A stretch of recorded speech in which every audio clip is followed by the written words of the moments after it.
Greetings, friends. What is up, and welcome to episode 133 of Into the Necrosphere. Returning to the podcast this week is my friend Christian Larson of Necrofier and Night Cobra. He checked in to talk about his two musical projects. We spoke about his recent tour with Danzig. We also spoke about his festival, Hell's Heroes. He's a great guy, and it's always entertaining having a conversation with him. As you can imagine, we went down a couple of interesting rabbit holes on this one, as we usually do. That's going to be coming your way in just a few minutes. I will also, straight after that chat, be speaking about the new EP by an Italian duo called Patristic. And then I will also be doing my standard news, rants, and react segment, which more of you seem to be liking every single week. And I really do appreciate folks that stick around until the very end. This week, I'm going to be giving you my first impressions of the latest tunes by Massacre, Entrails, and a host of others, plus, of course, my usual ranting and raving, which, like I said, many of you seem to be finding very entertaining, and I like that you do, because it's one of my favorite things to do on the podcast. Another one of my favorite things to do on this podcast is to introduce you to new bands. I recently had a one-man project out of Barcelona reach out to me. The project is called Necronium. He has put out two singles so far. One is called Astrophobia, the other is Tormented. This is blackened death metal in a very old-school style. I really like it, thought you guys would too, which is why I'm sharing it with you right now.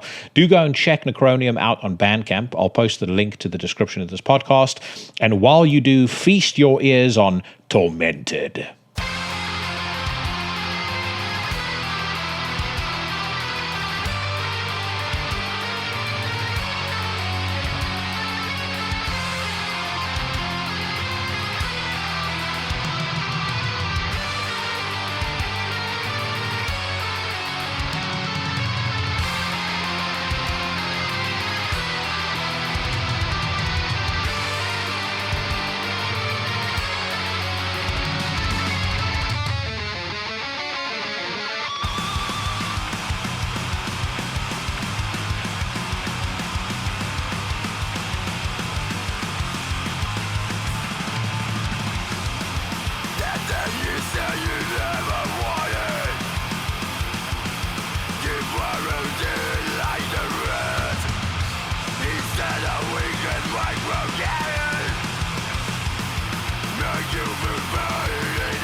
Tormented by Necronium, a one-man blackened death metal behemoth out of Barcelona. Really good stuff, and do go and check Necronium out on Bandcamp, as I said earlier. If you're a band who are unsigned and you want me to hear your stuff, do reach out to me on intothenecrosphere@gmail.com, or you can hit me up on the socials, where you should already be following me. I'm on Instagram, Twitter, and Facebook. And of course, if you are new to the podcast, make sure that you elbow drop the subscribe button on your platform of choice, be that YouTube, Spotify, Stitcher, Apple Podcasts, Amazon. I am on everywhere where decent podcasts are hosted, and if the spirit moves you to do so, then leave me a 5-star review, because that really helps the show. And also remember to comment, share, like, and do all of those good things. And then when you are done with this week's episode of Into the Necrosphere and you find yourself lost, confused, and sad because you have to wait another week for your next dose of Old Jackson, then fear not, because my fellow horsemen of the podcasting apocalypse have you covered. I speak, of course, of Everything Went Black, Necromaniacs, the Horrible 666 podcast, and Iblis Manifestations. Your whole entire week covered with balanced, intelligent content, ranging from the occult through to horror, through to black metal, through to everything in between.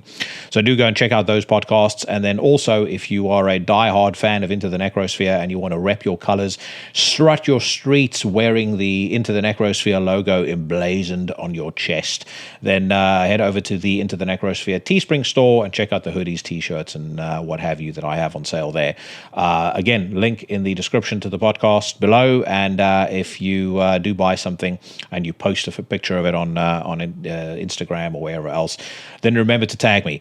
Right now, though, let us get on with the show. This is, for the second time, definitely not the last time, Christian Larson of Necrofier.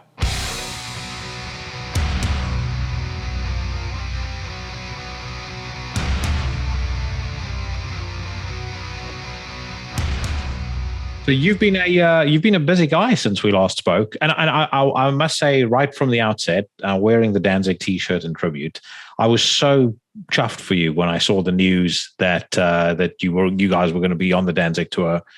How did that happen? Did it kind of come out of the blue, or had that been something you'd been campaigning for a while? I was shooting for it for a while, but I didn't know it would actually be an actual possibility. And anything else, it's, try to get on a bunch of different tours. Stuff happens, stuff doesn't happen. It's just kind of one of those that let's get it. But it actually happened.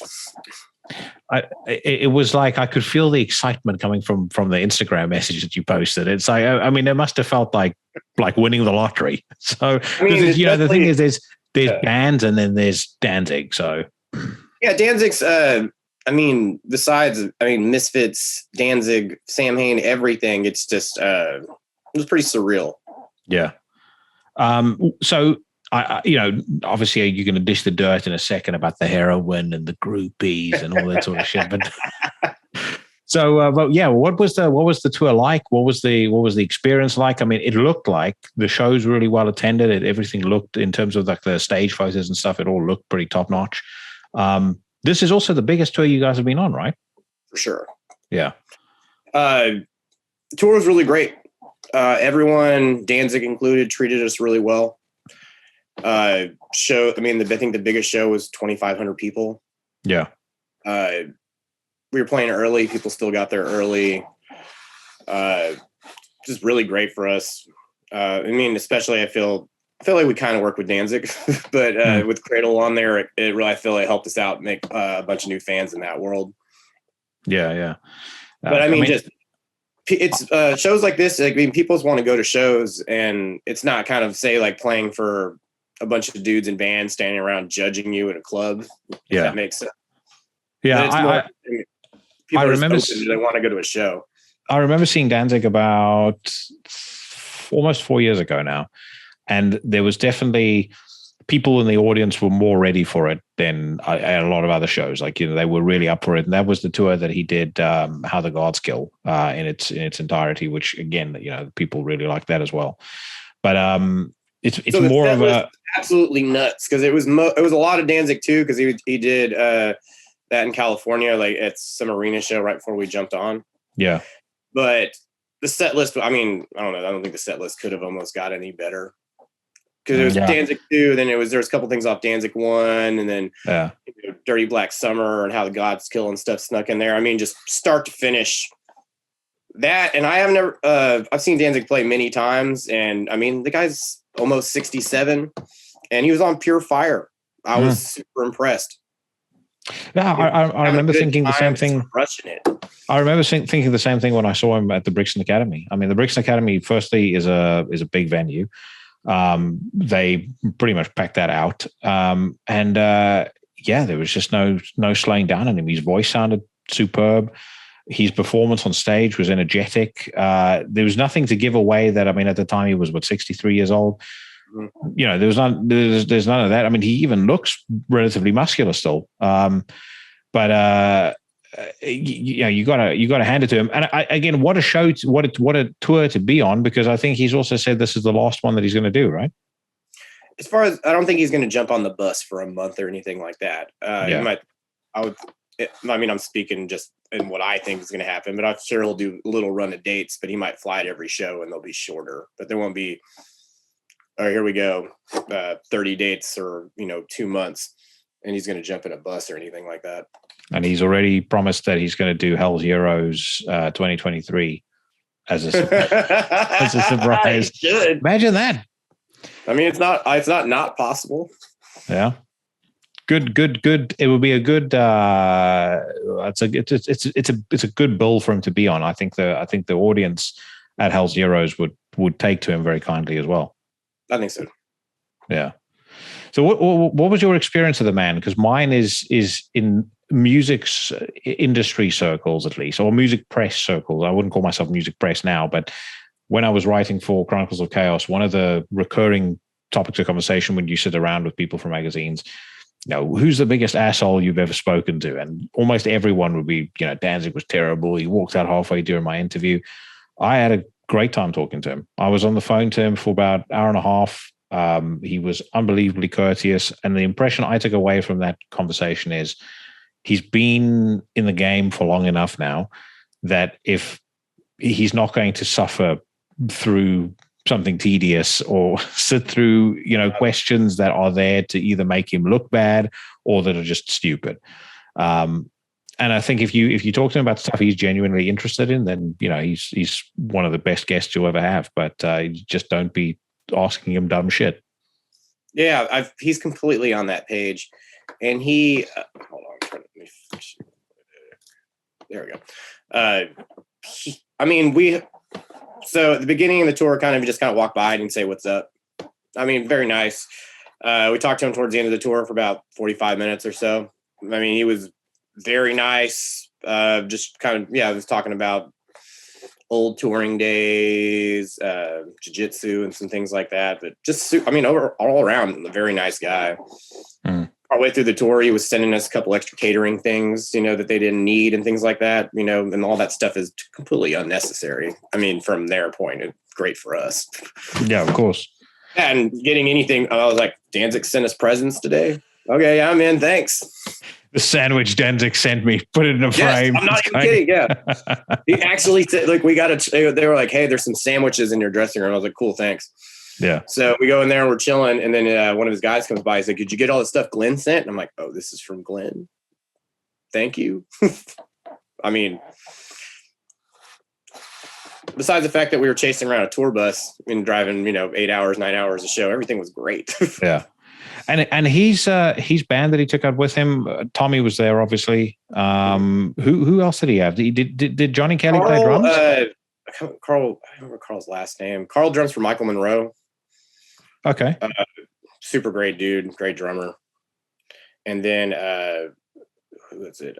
Steve from Sam Hain was playing bass. I have recently gotten back into prong again in a massive way, especially cleansing, Rude Awakening, and Prove You Wrong. I've got the greatest of respect for Tommy Victor as well as a guitarist. I think he's very underrated as a player. The other thing is, I was going to. The reason I asked about the drummer, one thing that I've every time I've seen Danzig and Johnny Kelly has played drums for them, it has always sounded a million times better than with anybody else. Which is why I wanted to know. I mean, I love Johnny's style of playing anyway. I saw Typo Negative live with him obviously many times, and he's got such an emotive way of playing. He plays kind of with the feel of the music in a way that very, very few other drummers I've seen live actually can replicate. Like you hear straight away, oh, that's him playing. There's almost kind of like a bounce in the way that he plays, and it translated really well into those older Danzig songs as well, especially when I saw them the last time at Brixton Academy. He usually plays with them. He had something else booked, I guess. I'm not completely sure, but on drumming like that, I completely know what you're talking about. It's especially, I feel like it can change the entire band, or especially how you feel about being him live. Yeah. No, for sure. Now, do you know whether he requested for you guys to be on there? Because I know, when he took out Marduk years back, that was a personal request. He wanted them on the bill. And I know he's taken out other bands like that as well, where it's been heavier bands. You wouldn't expect him to be into that kind of music. But he specifically said, like, I like these guys and I want them on. I mean, yeah, it had to be all approved by him. So it came from Glenn straight up. Which is probably the nicest bookend. Hearing him say, like, on stage, like, saying our band name, or just when we're hanging out, he's like, I really like the record. It's like, I'm so happy you guys are out here, and it's like, whoa. I was about to say that must be the nicest bookend to the last record that you could possibly have imagined, because the response to the album was great. Everything's really good with the record. Yeah. No, you guys had I think when we spoke, if I'm not mistaken, we spoke just before the record came out. I was again, another thing I was very pleased about for you is just how positive everybody was about the album, how well it was received. I saw a couple of mentions in year best lists as well, which is awesome. I mean, did it perform to your expectations? I think so, especially coming out of pandemic, everything's good. I mean, we got a lot of good feedback on the record.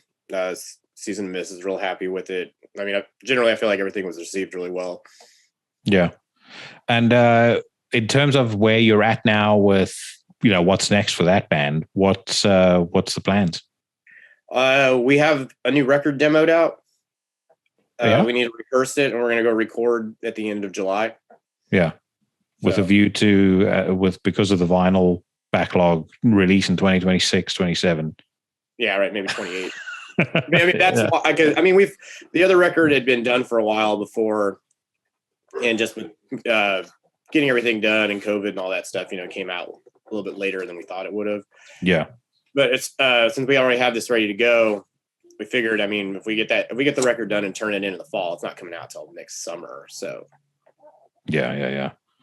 It's like I have heard records, and I possibly have records here at home that are literally just on people's hard drives right now, and they've said the earliest we can get this released is like September, October time, because of how long it's taking us to book a spot at a vinyl or a vinyl pressing plant. Which begs the question: you're a fairly industrious guy. Maybe you can get into that racket. I mean, someone needs to. Who knows?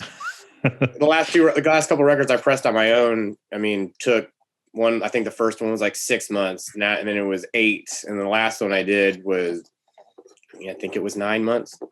Jesus. And that's when you say pressing on your own, you're not sitting, you're not spinning it in the back of the house. Yeah, like Patrick Swayze on Ghost. Yeah, I ordered the record. If there was a at-home press, I would have already bought it and just done this. Yeah. Well, like I said, maybe that's the $1 million idea. Because I have a friend that said that he's talking about he's working on something that hopefully be open this fall. But even with, I feel like with supply chain and everything else, it seems to be insane. It'd be like, cool, let's open a plant, and then it'd be like, all right, so you're backed up to get everything you need to open the plant for 2 years. I don't know. Yeah. Well, that and then actually finding the labor to work at the plant, that's the next nightmare. Because no one wants to do it. No one wants to do their job at the moment. So one thing that I've been meaning to ask you as well, Hell's Heroes went down in April, and that's obviously we touched on that when you were on the podcast last time. That's your festival that you do. How did that go? What was the, what was the vibe like this time around? Obviously, because you hadn't done it for 2 years, I think. Yeah, the last one happened. 2019 was the last one. 2019. Okay, so this was like after a 2-year hiatus, you're back. First question, actually, what was different about getting the festival set up this, post pandemic to pre pandemic?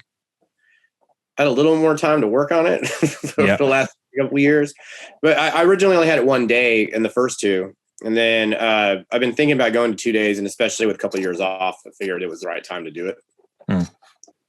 Process was still kind of the same, except I had a little bit more just, people didn't have as many plans, just kind of thought about the lineup a little longer, things like that. But it really came together almost exactly how I wanted it. In terms of logistics, though, regulations, all I got that. When the event actually happened, like everything went great. I mean, there's little hiccups here and there as always, just, festival headaches, but bands, like everyone had a great time. Everybody that came had a great time. That like just people really needed it. I mean, you could just see people like, this is the best weekend ever. Yeah. Did you have to adhere to any kind of additional COVID guidelines or anything like that? We haven't had anything in Texas for about a year and a half, I guess. Yeah. So we didn't do anything. Yeah.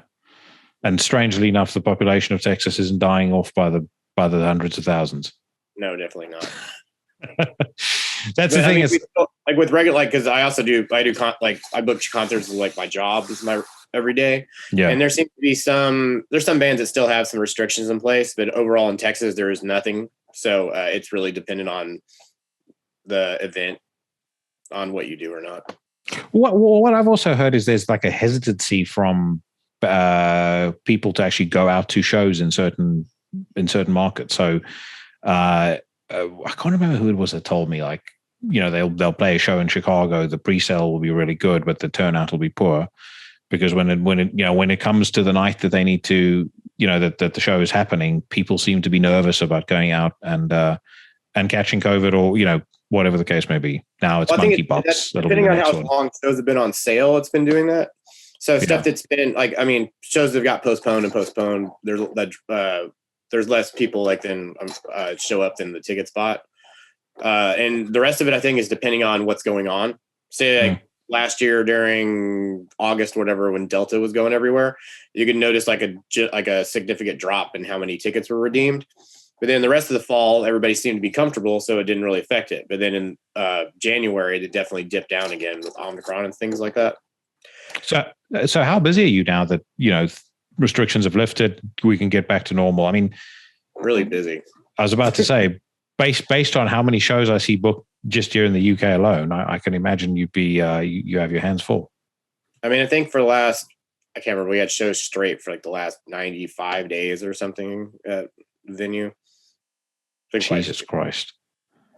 And you've had Night Cobra to contend with as well, which was again a really good album. Not like normally that's not kind of the music I'd gravitate towards, but great stuff. I really liked it. Yeah, I think I got all this stuff going, like, kind of focused it during COVID stuff. So I was like, okay, let me get all this rolling. And then now everything's happening. I'm like, oh God, what did I do? Yeah. Too much to do. But Massacre was going pretty well. We played Hell's Heroes. Record came out in February. We're going to play this festival in Mexico City in July, and working on some, like, I think we're doing like a small run this fall, maybe on the East or West Coast. And anything outside of kind of continental America, would you consider coming over to Europe? Because Necrofier, as an example, I would imagine Night Cobra too. But so I think Necrofier would go over big. Like, trying to work on some stuff for 2023. I just figure, especially this year, it's just a disaster, and everyone's trying to play. Europe's a little less open than America, but still opening. So I figure 2023 is what we're shooting for. So hopefully something maybe in the summertime-ish or late spring or fall, something. Yeah, but I just came back from Munich, and there were people wearing masks, but nothing really by way of restrictions. Nothing was enforced. No one seemed to give a shit anymore. Over here in the UK, they're now starting to try and scare us with monkeypox, but I think that's I Oh, monkeypox. Yeah, I heard storm in a about that. teacup as well. I think the only person who's likely to have gotten monkeypox was the guy whose face was sat on at the Milwaukee Death Metal Festival. MDF was crazy. Yeah, you guys were there, right? Yeah. I did make the sweeping statement on last week's episode. It didn't necessarily seem like between the suicide and the cunnilingus and all that shit, didn't seem like my kind of vibe necessarily. I mean, for some of that, we got there Friday because there was a bunch of storms on we got there super late, so we missed anything with all the end stuff that happened on that. And then face sitting on Saturday, I was somewhere else. So there's a bunch of people there, so it's the stuff like especially suicide's terrible. And yeah, man, that was fucking insane. But I didn't witness any of it, and I didn't know when I talked to was anywhere near either one of these things. So yeah, I knew it because someone texted me that it happened. Yeah. What's going on at this festival you're playing? And I'm like, what? I was about to say it looked like Escape from New York, the way people were talking about it on Twitter. But it was again a great lineup to be part of, and it's also the last one, if I'm not mistaken. It seems to be. They're taking at least next year off, and then I think they're reevaluating. But yeah, do you know why they decided to do that? I don't really know. Like the only thing I could figure is I think they had something like 60 cancellations this year, and this thing's been postponed for 2.5 years. Yeah. So I don't know if that combined with they had to replace so many bands that maybe they're just, and then they do Netherlands Death Fest, UK Death Fest. I feel like just all those combined, it just they just need a break. Yeah. And they had the council mobs roaming the streets on this one because of Ecclesiastes being on the bill until they actually, because they didn't. We missed it, but I guess they didn't end up playing according to their post. No. So they didn't. I've actually got Nas I'm talking to Nas on Sunday.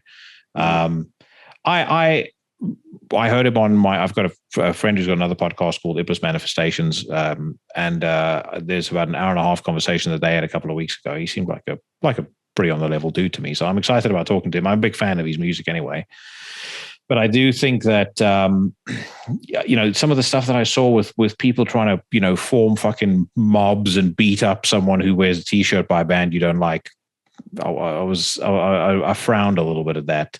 And they having a fest? Yeah, well, it was specific to MDF. It was like I said, ne'er-do-wells that were there and decided we're going to clean the scene up.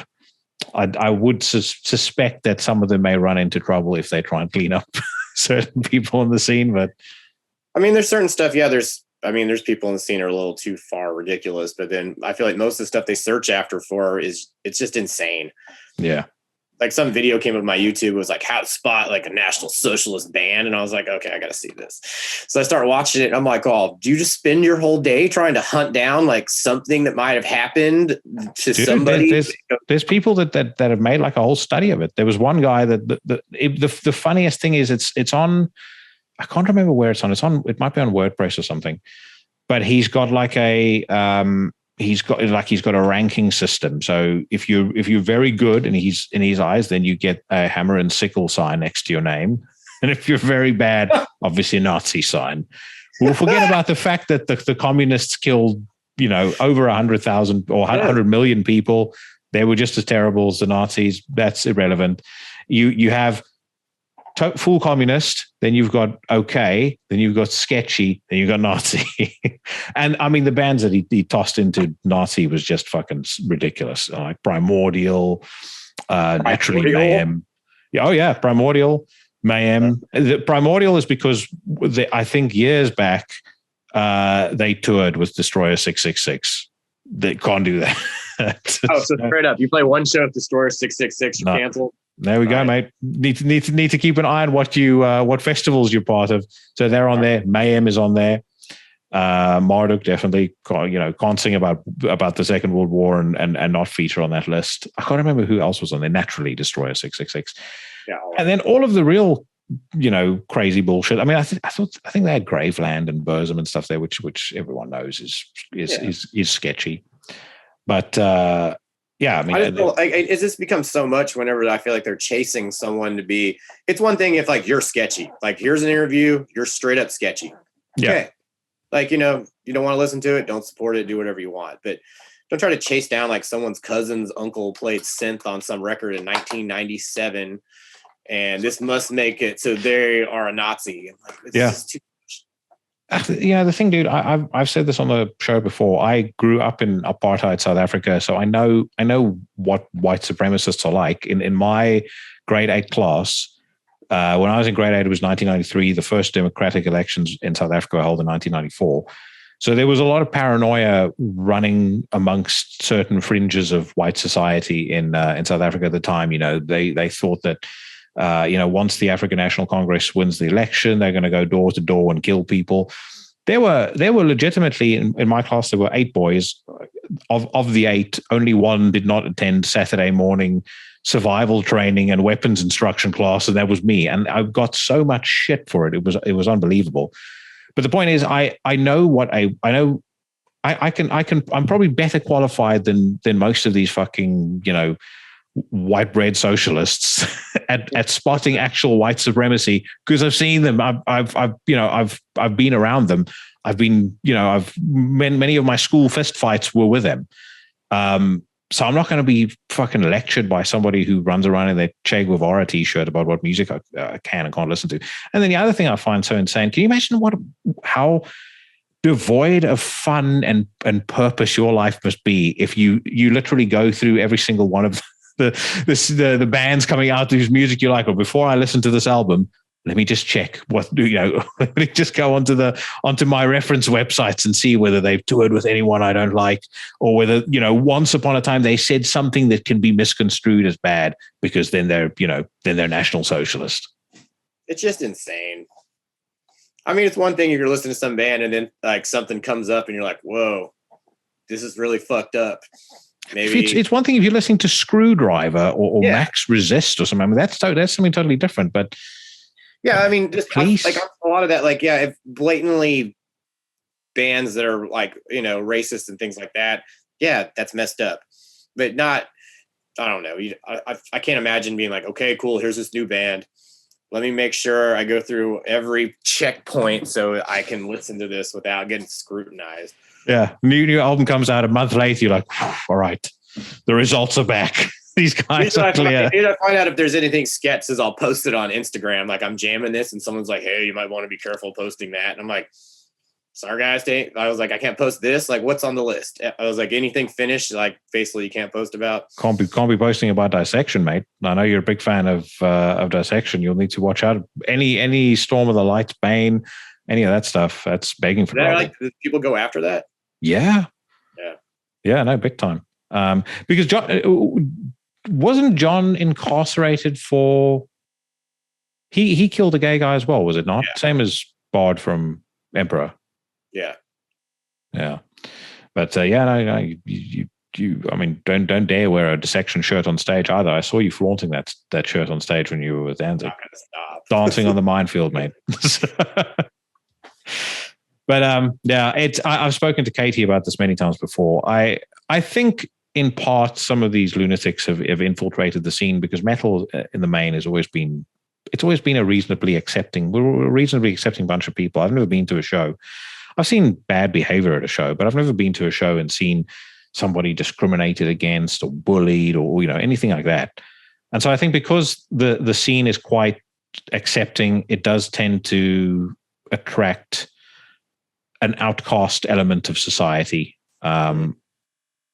which is fine. I mean, it's great that it's that inclusive, but just don't come here and then try and impose your views on me. It's like Californians moving down to Texas. It's like you can move to the state. Don't bring your ways with you. Yeah. Don't bring your high federal tax ways with you. Well, different than the other, but yeah, Californians come to Texas. I mean, the big joke is it's all like, hey, we came to Texas because we want everything to be like California or something like that. And then there's just list of Californians complaining about coming here about something. I don't know. And I feel like the jokes never stop with it. It's pretty good. I've seen the newspaper headlines and stuff as well. Like, I moved to Austin and immediately regretted it. It's like, well, how do you move somewhere without at least doing some scouting first? Maybe stay there a couple, a weekend, or stay there for a week, explore. March, all of a sudden August hits and they're like, oh, I'm going to die. I mean, that's how I feel every single year, but yeah, who knows? But how hot does it get in Texas? Because so last time I know I was flirting with the idea of going to Houston. That unfortunately got derailed because I'd only had one of the of Pfizer's poison injections. I couldn't get the next one booked soon enough, so unfortunately those plans got postponed. So hopefully this year I will still make a trip out to Houston. But how hot does it get in the summer? It can get up to like 105, and with the humidity, especially in Houston, it's just a little insane. Yeah, and humidity is not my game. I can't. That shit. Honestly, if Houston didn't have so much humidity, it probably wouldn't be so bad all the time. But especially in August, it just feels like a sweat box, and it just keeps getting hotter. And it doesn't even really cool down at night, so it's just miserable. And you obviously don't use air conditioning because you want to save the earth. Yes, exactly. I'm also seeing in the background of the video, by the way, a skateboard deck. Are you a skater? Were you a skater? I have not skated probably since '97. Yeah. I kind of started playing music more than skating, and something had to give. I recently started again. So the last time that I got on a skateboard was 2001, and my daughter insisted that she wanted one, so I bought myself a deck. The first shock was because I'm now about 80 or 90 pounds heavier than I was when in 2001. I didn't realize that the bushings would feel as they did. I mean, it was like getting onto fucking a stick on top of 2 blocks of soap. So I was immediately had to get off, wait a couple of days for the extra hard bushings to come in. But then after that, it's been reasonably, like, actually riding is fine. And I was about to try and do a trick the other day, and I immediately stopped. I was like, you know what, fuck this. If I fall, bones are going to break. I've never broken a bone, but I'm also 42 years old now. I'm not going to. It's not flirt with disaster. Yeah. I feel like with skating, like I picked up a board here and there over the years. I mean, it's been way years now, but I'll be like skate for half an hour or something. The next day, I'm like, what's going on with my body? Like everything hurts. But now I just, I don't know. Like I feel like the risk of hurting myself or just messing up everything I'm doing by getting on a skateboard isn't worth the time. Yeah. Yeah. And I mean, obviously for you, if you break my wrist, I'm screwed for, I don't even know how long. Yeah. That's the thing. Even if you just did vocals on stage, it's not a good look. The vocalist standing there with a sling.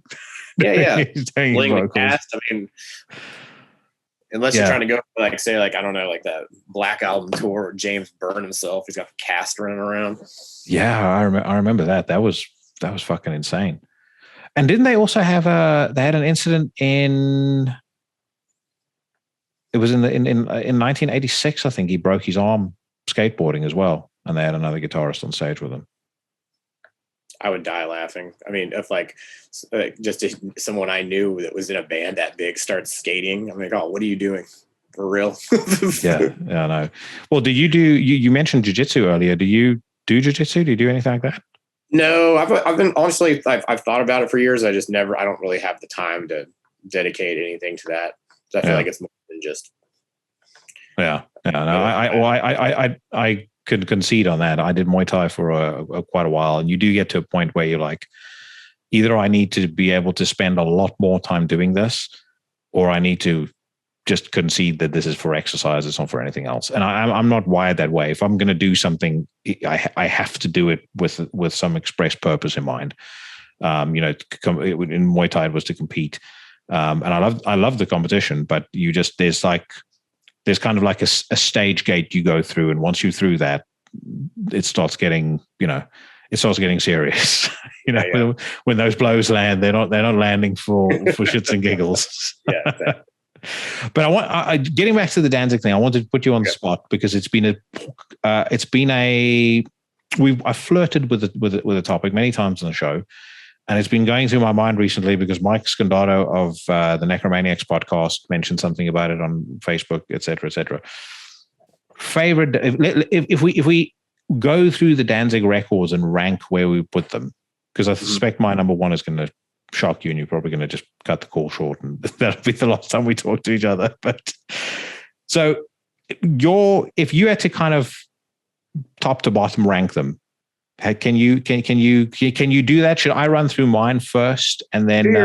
Curious. I hope it's what you posted the other day because that record's great. 666 Satan's Child, mate. My favorite Danzig record, and I'll say like how I got into Danzig was through How the Gods Kill. So it's not like I was some fucking porn fan that heard this Danzig record. I got How the Gods Kill. I bought that on spec because I read a review of How the Gods Kill in Thrasher. And the way the way they described it sounded, I thought to myself, this sounds fucking cool. Got it, thought it was great. Danzig 4 came out, thought that was great. And I was probably as surprised as anybody when I heard Black Acid Devil be, pretty different. But I still thought this is fucking cool. It's got Tommy Victor, I like Prong, so I was down for that. Maybe the album as a whole took a while to grow on me, but when Satan's Child came out, to me, I was blown away by that record, and I still am. I fucking love it. I don't understand why people hate on it as much as they do. I mean, on some stuff, I don't know. I feel like people want to hear this is what they think something is, and any deviation from it, like being production or song wise, they're just gonna not agree. Yeah. I mean, there's a bunch of people. I'm like, oh, you don't like Danzig 4? Danzig 4 is great. Danzig 4 is fucking brilliant as well. So I mean, yes, the first 3 records are amazing, but yeah. And you don't have to. I mean, it's one of those things where people like what they like, but I mean, I don't know why that people just go off about those other. I mean, it's like, oh, well, this is terrible. I mean, maybe it's just not what they wanted in their head, or they listened to it a couple times and they gave up. Who knows? Possibly, but I do think there's a closed-mindedness to it that is bizarre because his catalog seems to get that in more ways than I've seen from a lot of other bands. But so Satan's Child will be my number one for sure. Number 2 will be another shocker to many. Illuciferi, absolute genius. I've seen a lot of those songs played live. They're fucking incredible, and I think it's a phenomenal record. Then it would be the first Danzig record. Then 4, probably then Black Acid Devil, then probably Death Raid Sabbath. I quite like that. Then 2, then Circle of Snakes, then the most recent record. Have I missed any? Keep it simple and just give you like the top. I mean, I would go with. I mean, Danzig 2 is just. It's just especially like where I came from and like rock and punk and stuff and metal, like that's right up my alley.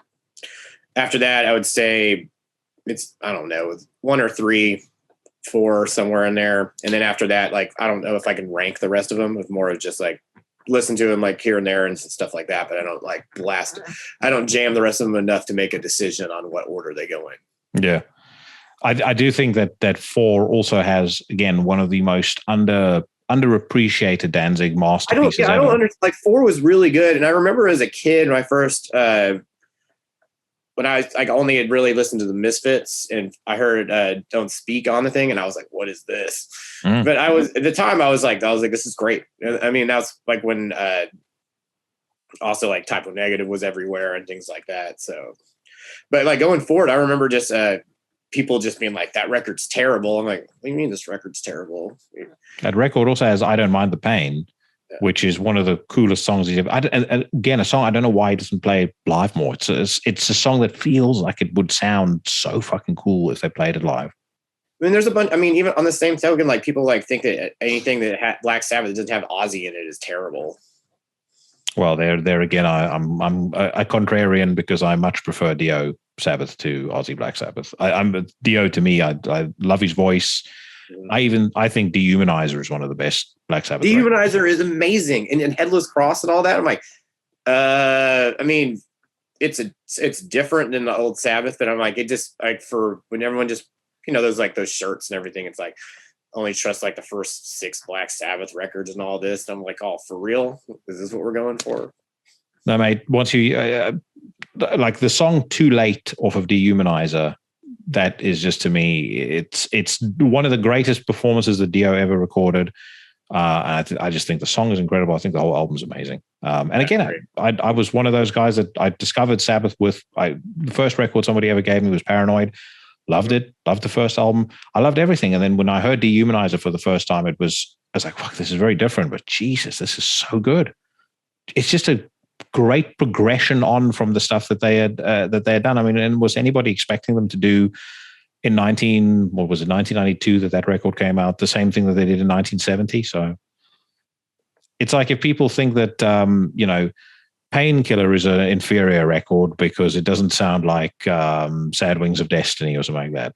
Well, I have one of my friends, like close friends, is a huge Judas Priest fan, and I'm like, every time I bring up Painkiller, he's like, "Oh yeah, well, I never really got into it." I'm like, "How did you not get into Painkiller?" I was like, I dare say probably almost better than the old records that you're claiming are the best. And it's blasphemous to him.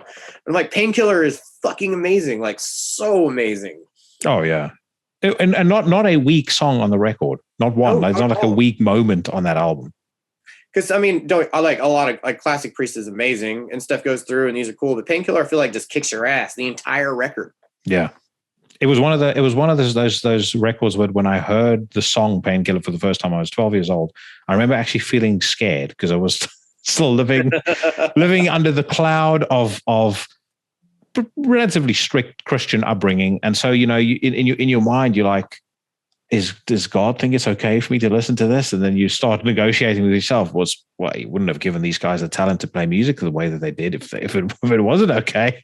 But it's like, you hear Painkiller for the first couple of times, and if you're not used to those vocals and you're not used to some of just the way that they play, like even the riffing sounds so fucking evil. Absolutely fantastic. Dude, Priest, even like Firepower was amazing. Yeah. Yeah, no, I thought that was very cool as well. I actually didn't mind the records with Tim Ripper Owens either. Mm-hmm. I thought there were a couple of fucking badass songs on there. There's one song on there called, is it The Devil You Know? I can't remember what the song is called, but it's on. I think it's the first one that they did with Tim Owens, and it's very, very, very cool. So we've spoken about Necrofier. What are kind of the immediate plans? What's the things that's going to be keeping you busy over the course of the next couple of months?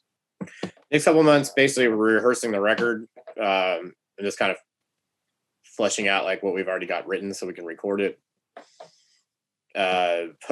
Working on something like I think we're going to try to do a tour in the fall. In the U.S., but something maybe later, and then just kind of figure out stuff for next year. But yeah, 2023 is planned like hopefully a new record. Hopefully come to Europe, some things like that. Yeah. Have you got plans for Hell's Heroes in 2023? I almost got it mostly booked. I'm just waiting on, I think, 2 or 3 bands to sort off, and then hopefully that's soon so I can just announce it because I don't want to wait. I get too worked up. I started booking the second one or the next year's in February. Yeah. So, I got most of it knocked out, and then there's just I think like 3 bands left from now. I'm all like, so you're gonna confirm? So you're gonna confirm? So you're gonna confirm? Yeah. Well, I mean, I can get it all together and like everything's good. I'm like, this cool. It's on sale. I don't have to think about this anymore. You do kind of seek out bands that either haven't played live for a while or where you kind of need to double check to make sure. Hey, listen, do you guys still touring? I mean, some of it's real tough because a lot of those bands that play it don't have agents. Don't come to America that often. So, or just don't play. So, I mean, there's tons of dudes I've messaged millions of times that I never hear back from, or like, we're not going to do shows. Oh, we stopped doing shows. I mean, there's a million different things. We did speak last a lot time of about like the newer bands. I mean, most of them I just message direct. Yeah. Or especially, some of them I know, so it makes it a little bit easier. But I mean, some of these guys just like Medieval Steel. I was like, man, I got to get Medieval Steel. And I'm like, are they going to message me back? And I find an email off like their Facebook or something. And the guy emailed me back in like 2 hours. He's like, yeah, give me some more details. All right, cool. We're in. Awesome. That was easier than anything. But there's some guys, I mean, where I'm just chasing people down, or maybe they just don't check their email, or maybe they don't have computers. Yeah, I mean it's not far fetched. So oh no, definitely not. I remember before COVID, getting certain folks to get onto Zoom to do these episodes was a fucking nightmare. I was trying to drop names, but I had two, and there's two in my mind that I'm thinking about right now, two very big names who I've since had on the podcast decline coming on as soon as they heard it's on Zoom. They're like, I don't know how Zoom works. I don't want to do the podcast. It's like, okay, it's 3 clicks. Log in, connect your audio, connect your video. That's it. But I mean, it's one of the bright spots of the pandemic is people became Zoom literate. So I've been able to speak to more people. Everything's now much easier for me. Pretty much. Now we did talk when we spoke last time about a dream band for Hell Zeros, that being Wasp. Without getting you to divulge any secrets, did you at least? I wanted to get Wasp, but Wasp announced a U.S. tour this fall, so yeah, maybe I'll do them in the future, but I don't think for next year. Yeah, because also, I mean, like you said, I try to get bands that don't play that often, because most, especially, a lot of people travel for this, and to get people to want to do that, it's I don't want to book the same old bands everybody can just see on tour. Yeah. Well, and the thing is with Wasp, if you do get him on, at least he's now doing Fuck Like a Beast again. Yeah, I know. I don't know. Again, I don't know how he's managed to square that away with the Lord and Savior, but it's like, listen, if you don't strike me down with lightning. Whatever, after he put out that record with Napalm, and I was like, oh, let me check it. I mean, because I honestly love like all Wasp. Like, yeah.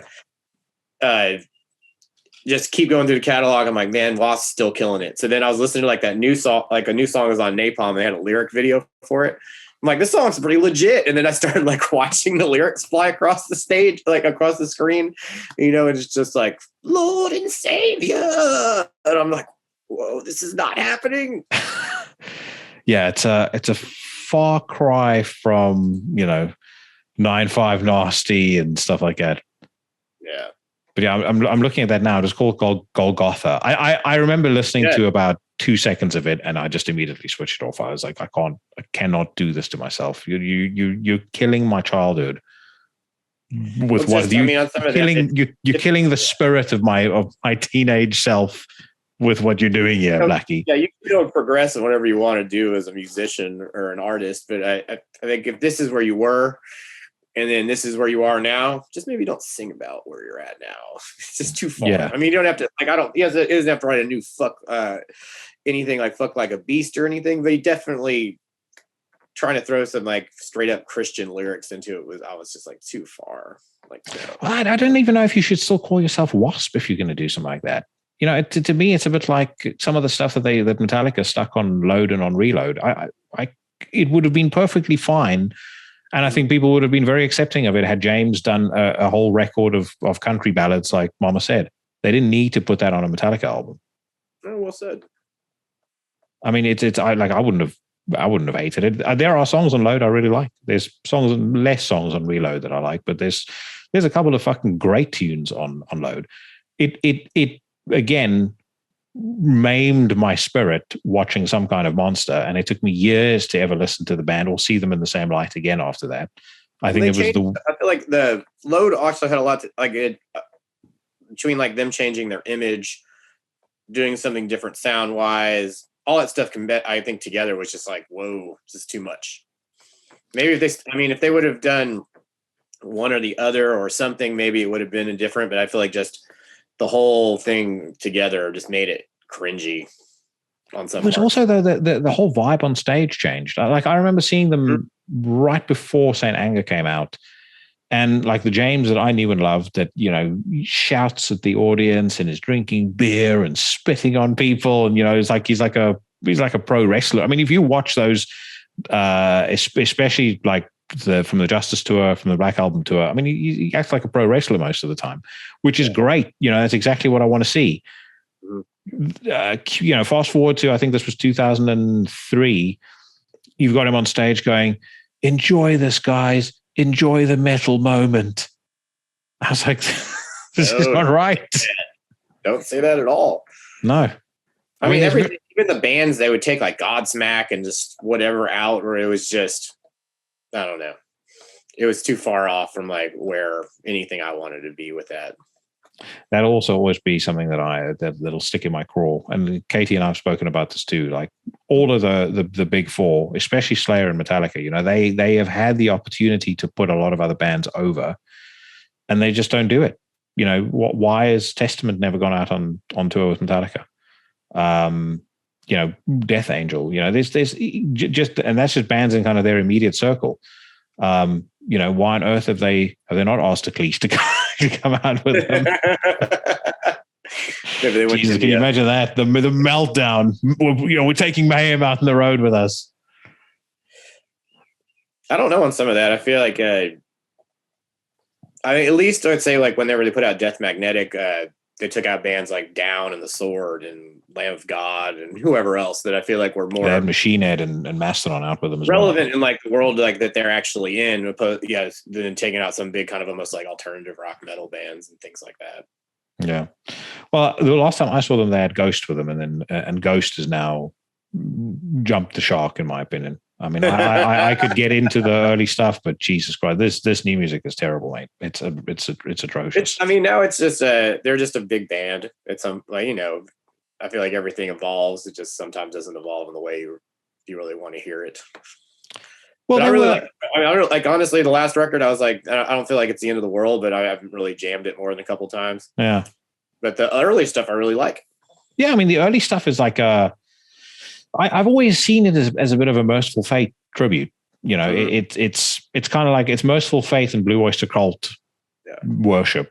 And then the new stuff is all of the kind of knowingly tongue-in-cheek, cheesy, satanic shit. That's all gone. Yeah. It's just that's terrible. It really is. It's like everything that was cool about the band is just not there anymore. I thought when they released Square, I like Square Hammer a bunch. And I was like, okay, after you guys been around together, I was like, this is good. Even like Rats, I thought was great. But then, yeah, like where it's at now, it's bigger than ever. And I'm like, okay, cool. Like this has gone away for me. Yeah, no, it's not. It's definitely not my vibe, but it has been, I will say, a extraordinary year for new music so far. I mean, it's like I had predicted that there were a lot of bands sitting on records and they were going to put it out this year. But Jesus Christ, I think it's definitely exceeded my expectations. So question to you is what have you been listening to? What's come out new that you've been into? Let's see. Hold on. Just so I can remember. The new DeRosa is really good. I mean, I'm kind of like, I like that band a lot anyways. What else has been? I've been jamming.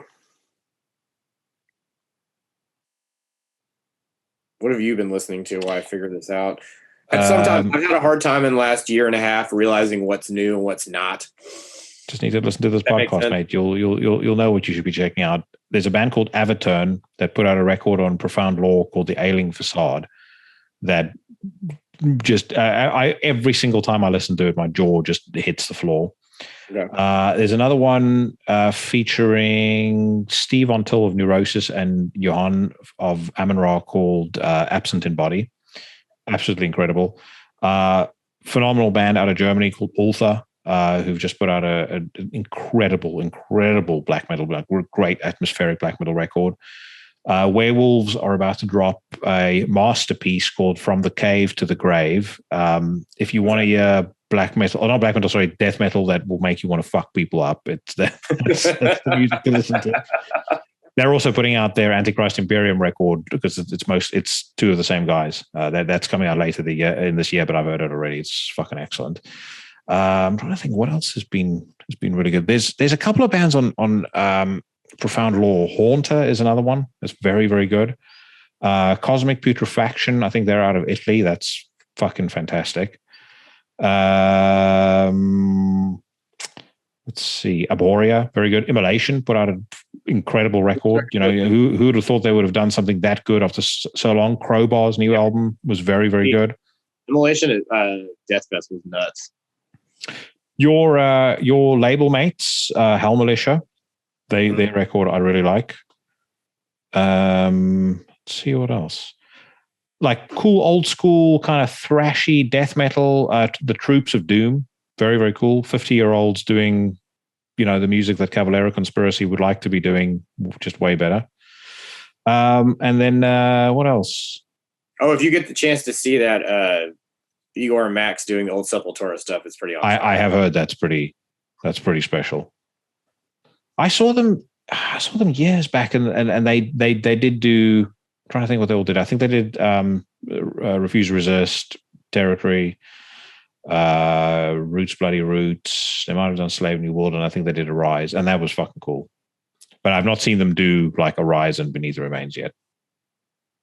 But yeah, that Avaturn record, if you haven't heard it yet, make sure you check it out. It's called The Ailing Facade. Absolutely phenomenal. And also, like I said, depending on how into death metal you are, the Werewolves record I highly recommend as well. I'll check it out. When's that out? June 24th, I think. Okay. That's out on Prosthetic. I think I'm putting that out. So, all right, my man. But listen, it's great catching up with you again. And again, I'm so chuffed for all of the success you've had with the record. I think that this Danzig tour is hopefully a springboard to even bigger things. And looking forward to seeing more of it, or more of you guys in the future as well. And when I do finally make it out to Houston, you definitely need to take me to that barbecue spot you were talking about. I gotcha. Yeah. I was watching like a tour of Mexico City today, and a lot of the food. I mean, I love Mexican food. A lot of the food looked really great. Not so sure about eating intestine though. Intestine seems to be a very popular meat there, and I don't know. Like, so my friend, that festival I'm doing there next month, my friend's going, and every time he goes to Mexico City, he takes like a food tour. I mean, like his Instagram looks like it's on the Food Network or something. I'm like, so can you help me out? I was like, just take me wherever you want to go. Yeah. And he's like, okay, well, we can do it. No, so I love. I've in my day job, I've got a team based in Mexico. I absolutely love, and I desperately want to go visit them at some point. And I love Mexican food generally. I love Mexican culture. Like I said, intestine, not so keen on. I think the weirdest I've eaten is I've eaten crocodile, and I've eaten stuff like tongue and things like that. And I was forced to eat liver and kidneys when I was young. But I think that's about as far as I go. Testicles, spleen, that sort of shit. That's pushing it.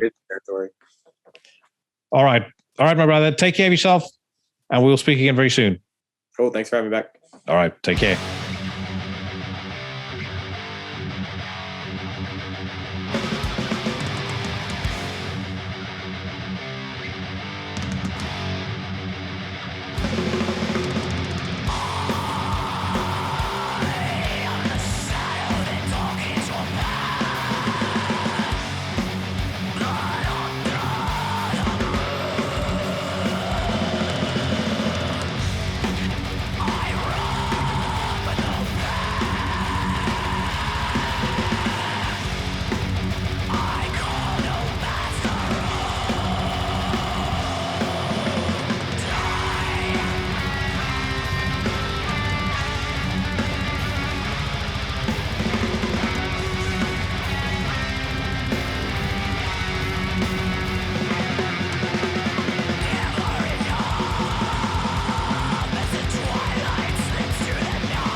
You just listened to Unholy Hunger by Necrofier off of the excellent record Prophecies of Eternal Darkness, released by Season of Mist last year in October. It was great having Christian on the last time, even better having him on this time, and he will definitely be on the show again at some point in the not-too-distant future. Make sure that you check out that Necrofier record, and also make sure you check out Cobra. I was about to say Cobra. Cobra, his other band, great stuff. Not quite black metal, but if you like this style of music, I have a suspicion you were going to be a fan as well.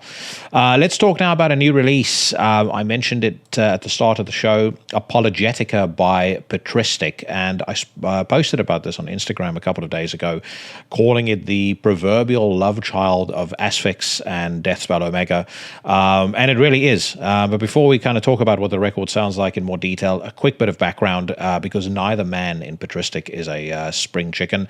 On guitars, we have Enrico Schettino of Hideous Divinity and also formerly of Hour of Penance.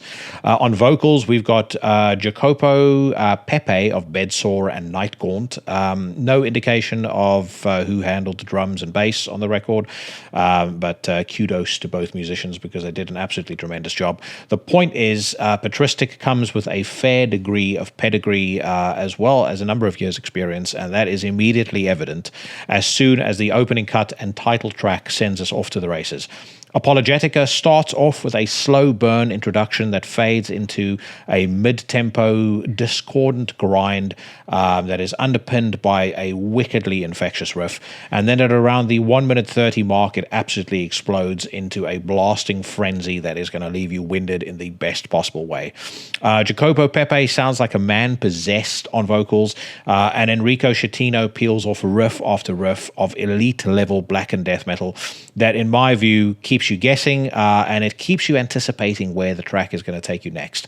One thing about this band that I love is that they are absolutely not predictable, and another of their big strong points is that they have a masterful ability to use minimalism as a means to create atmosphere, as well as to disrupt the hyperspeed carnage that characterizes most of the EP.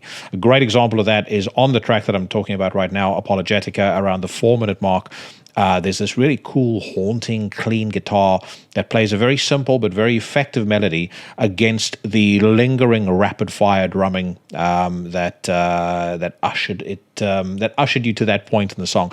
It reminds me a little bit of a similar break on Acrococker's Enraptured by Evil, and if you've listened to this podcast for any length of time, you will know that when it comes to that song and the record that song is off, Corentin, that is just about one of the biggest compliments that I could possibly pay any band. Now, elsewhere on the record, Patristic prove that they can crank out a short, sharp shock of a song with the very best of them. On Prescripto 1, which is about 3 minutes of just absolute aggressive craziness. And then they launch into another 8 minute plus sequel, Prescripto 2, a song that retains the intensity of the preceding track, but injects more ambition, more nuance, and more interesting ideas into its runtime than many bands are capable of doing on an entire full-length album. By the end of that track, it is absolutely fitting that this EP is being put out by Pulverized Records, because your skull will feel properly caved in by the time that all is said and done, even though the release is only about 20 minutes long. If it wasn't patently obvious, I am extraordinarily impressed by this record. I would go as far as to say it is probably my debut of 2022. You tell me if you agree, though. This is the title track I was referring to earlier. The song is called Apologetica.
Apologetica off the EP by the same name. The band is called Patristic. As ever, I will post the link to their Bandcamp in the description of this podcast. Do go and check that out. And if you do buy yourself anything, then let Patristic know that it was old Jackson at Into the Necrosphere that sent you.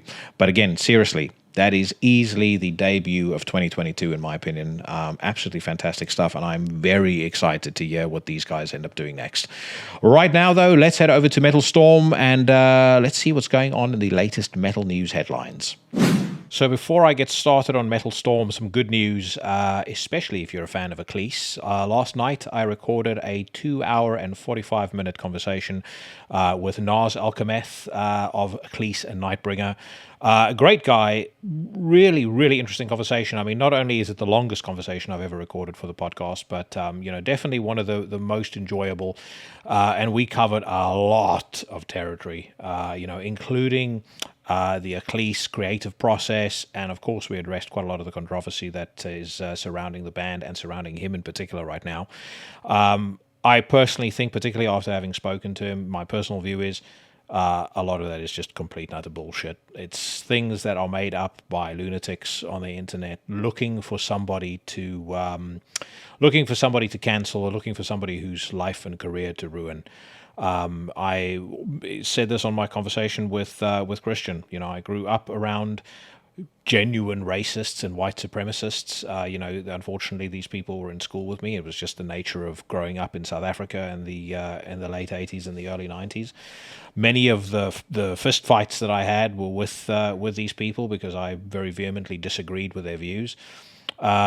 It did cause me to be a target of, quite a lot of bullying and quite a lot of harassment when I was a kid, and, I happily wore those stripes. Having spoken to Kyle, I don't think that he fits the bill. I think he's a pretty intense individual, but I think he's like me. He's a free thinker. And I think if you approach the conversation next week with an open mind, you are going to absolutely love it. Frankly, I think anybody who listens to this podcast is going to enjoy it. So I thought I would mention that. Now, one of the reasons I wanted to bring this up, and I'm going to scroll down to this news because I read it on another website earlier in the week, and it's very sad. Thought I would should mention it. REBAELLIUN's frontman Loe Fabiano Pereira Silveira has passed away. It says in the article that he passed away at the age of 44 of cardiorespiratory arrest. So basically a heart attack, and to die of a heart attack at the age of 44, I think is fucking devastating. So first and foremost, my condolences to the band, my condolences to, friends or family of his who might be listening. My story about REBAELLIUN is a simple one. When I moved to the UK back in 2002, I had a friend named Matthias who burnt a bunch of CDs for me, to keep me company along my travels. One of them was a copy of 666 Satan's Child by Danzig, which is probably why I've got such a soft spot for it. Another was Conquerors of Armageddon by Christian, and then he said to me, if you like Conquerors of Armageddon, you are going to absolutely love this band. And he did a copy for me of Annihilation by REBAELLIUN, which is their second record. And I proceeded to wear that mother out. So that band will always be very special to me because of that. Because when I first moved to the UK, one of the things that I did was like an absolute imbecile, no surprise given that I was 22 years old. I squandered most of my money almost immediately thinking that I was going to get a high-paying job, which is kind of the story that most South African travelers come back home and tell everybody. I ended up having to really kind of live threadbare for about 3 months. So for 3 months, I basically had enough money every single week to get me to work. My first job was working at Harrods in their customer service department. And if you know anything about Harrods, you'll know that that's probably the place you would feel is you're least likely to find me. But anyway, working in their customer service department, I had enough money for travel to work. And then I had enough money for 1.99 ready meal, and every single day. That was my only meal that I could have. 1 loaf of bread a week, so I could have 2 slices of toast in the morning for breakfast, and 1 bottle of 17p Tesco's own brand Diet Sprite. So like I said, I didn't have much by way of entertainment, so REBAELLIUN entertained me. But that's beside the point. The real point that I wanted to talk about here, and this is kind of dovetailing into the conversation I had with Nas, is the fact that I really do think that the world right now is not optimized for men to be healthy, and actually the world the culture right now is not conducive to optimal health amongst men in particular. I mean, I think it's bad for women too, but I think for men in particular, there's such a move towards just complete and utter nonsense like vegan dieting and all that sort of thing, that it's no surprise that there is a growing number of men who are suffering from a testosterone shortage. And I say that in the literal sense, not the joking sense that I normally throw around on this segment. And one of the things that underpins a testosterone shortage, by way of example, is a zinc shortage. One of the best natural sources of zinc is shellfish, and if you don't eat oysters, the second best natural source of zinc is steak, or is red meat, I should say. And then one of the main reasons why people end up with things like enlarged prostates is also because they've got a zinc shortage. So, you could get very conspiratorial about all of this, and you could say that it's big pharma that have an interest in people being sick, and because obviously they're going to sell you the statins and the fucking prostate medicine and all the other garbage that you will be hooked onto when you start getting ill when you're older. But again, I do think that men should pay much more attention to actual science, not follow the emotional garbage that they read in the news. Whether you want to eat meat or not, that's up to you. But if you don't want to live like our ancestors, then you must understand that there are consequences for that as well. I mean, I don't know what happened with Lowy to get him to this point. I don't know what underlying issues he had. He clearly did have underlying issues if he had a heart attack at the age of 44. But I've been pondering this a lot recently. About the impact of modern society on manhood, and I think it's fucking frightening what you see when you walk around any modern Western city, to be quite honest. The state of most normal teenage kids is a absolute disgrace. They don't look healthy to me. They look like extras out of The Walking Dead. And one of the things I think is interesting too is, and maybe it's because a lot of folks that listen to this podcast and a lot of people I've had on this podcast kind of come from or are of a similar age to me, so you start to ponder your mortality. And I think it's been interesting to me that wellness, whether it's mental wellness or physical wellness, has come up as a topic of conversation quite organically in a lot of the interviews that I've done recently. I also had probably some of the most questions that I had about my miracle shake that I spoke about the other day when I brought it up on my conversation with Evan. So I actually have it here with me. If you're on YouTube, this vial of you can't really see the color, but it's from where I'm sitting. It looks like fucking chomped up lawn. It tastes very nice. I'm going to have a sip of it right now, and I'll let you guys know the recipe. So I take as much spinach as I can fit into a 1 liter NutriBullet container. I chop up a whole lemon with skin. That apple cider vinegar that I put in there, that can sting the back of the throat a little bit. But anyway, chop up a whole lemon with skin. Obviously, it has to be unwaxed because you don't want all those chemicals and stuff in your drink. Then I add in some apple cider vinegar. I add in some orange juice. I've started adding asparagus as well because there's a lot of nutrients in there that are very good. And I also add a little bit of pure cranberry juice in as well, because that has iodine. Iodine, again, very good for a number of different aspects of your overall health. Then I blitz it all up, and I have it with either with dinner or with lunch. Like I said, the apple cider vinegar stings the back of the throat a little bit, but in the main, I have never felt better than since I've started drinking this stuff, and I've seen the effect at the gym as well. So there you go. For anybody who was wondering what was in that shake, that is what's there. But yeah, I know I've probably gone off on a bit of a tangent now, but I thought I would just bring this up. like I said, this is something that that Naz and I speak about on next week's episode as well. And it's something that's really been. I actually share something very, very personal that that really got me thinking about my health. So anyway, let's stop with the fucking preaching and get to some actual music talk. So Black Silis, I think is how you pronounce that. Triumph Over Eternity track unleashed. It says here, black metal act Black Silis offer in listening Triumph Over Eternity, a brand new track from the soon-to-be-released studio record Esoteric Atavism, that record being due out on July the 1st. Let's give it a whirl.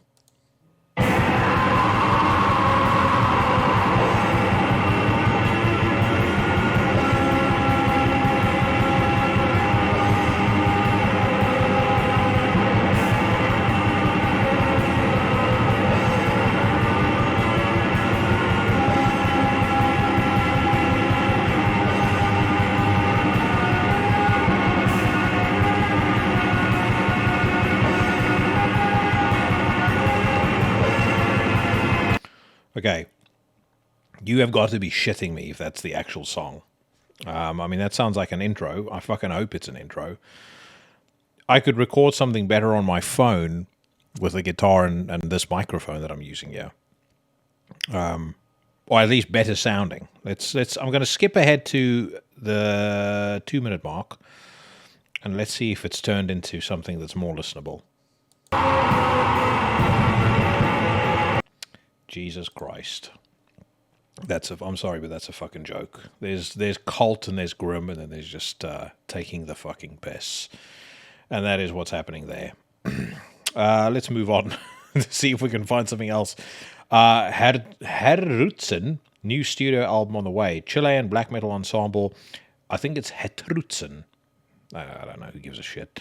Will be releasing their next full-length effort titled Phosphorus Volume 1 on September the 16th through Listenable Records. The first single video will be out on June 30th, which means there's fuck all to listen to there.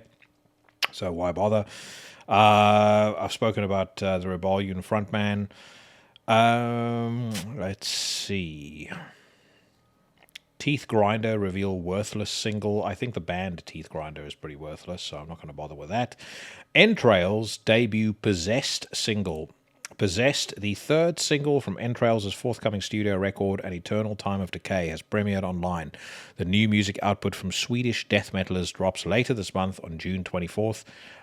Bad day to be releasing a death metal record, because that is when the Mighty Werewolves will be releasing their new album. And wouldn't want to be up against those guys if I were a death metal band personally. I know that I'm biased, but again, don't care. Let's listen to Possessed.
To the untrained ear, you could pretty much tell them that that is a song off of like an ever-flowing stream by Dismember, and you might be able to fool them. The vocals are a bit different, but I mean the sound, the riffing, a lot of it sounds very similar. And I get it. Entrails are an awful lot like Gatecreeper, who are one of those bands that are kind of knowingly a throwback to a certain era of death metal. I dig it, and I have to say I actually really like that song. I've never been hugely impressed with Entrails, but I like that. I think the "I am possessed" chorus. I think it's kind of got a tongue-in-cheek cheesiness to it that works.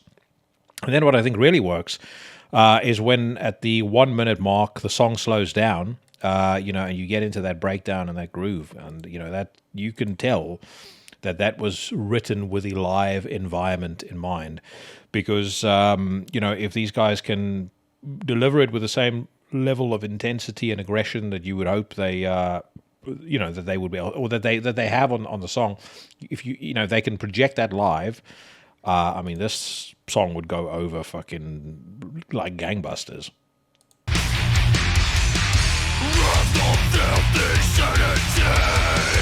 Eternal pain, morbid dreams of blasphemy. I am possessed.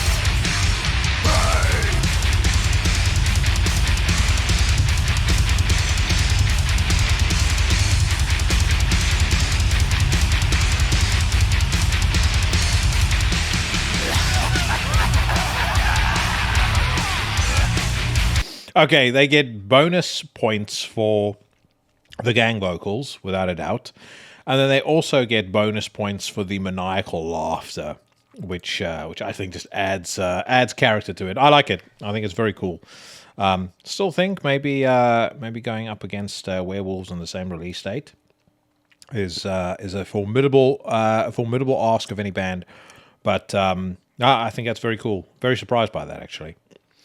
Massacre, new EP coming. Floridian death metal juggernauts Massacre have announced plans to release a new EP titled Mythos on July 1st with Nuclear Blast.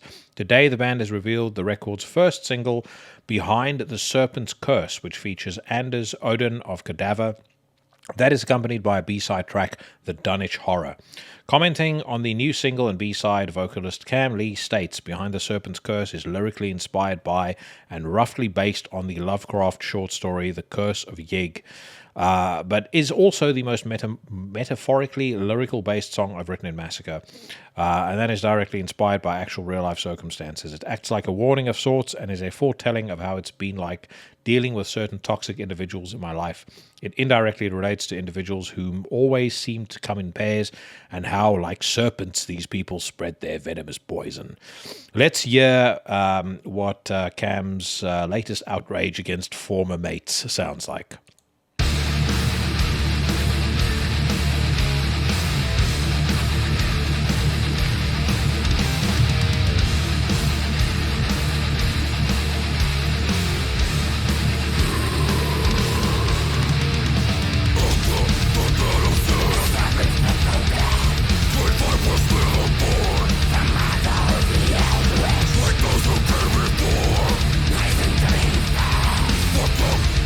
One word comes to mind: hard. That sounds fucking brilliant. Massacre have always kind of had their own vibe. I've always loved, those mid-tempo, rolling, galloping grooves in death metal, and I think that they do it exceptionally well. That sounds fantastic.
And it just gets better as well. You have that groove, then you've got kind of a typical old school death metal semi-blast, I would say.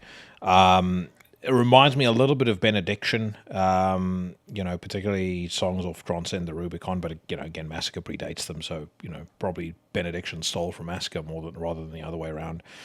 But, then the bass comes in and the song kicks into another gear, and it just sounds fantastic. I know these guys, by all accounts, went over extremely well at MDF. Probably somewhat better than the vile woman who was writhing upon her boyfriend's face, or at least I hope it was her boyfriend. But so, and I can definitely get how a song like that will just absolutely kill on stage. So kudos, well done, Massacre. Hexis are streaming a video for Nunquam track. Denmark-based quartet Hexis premiere a new single and video created by Rivata Visuals for Nunquam, taken from their upcoming new album Eternum, which will land in stores on August the 26th via Deborah Morty Productions. I think I listened to a Hexis track a couple of weeks ago. If memory doesn't fail me, I actually quite enjoyed it as well. So let's hear what Nunquam sounds like.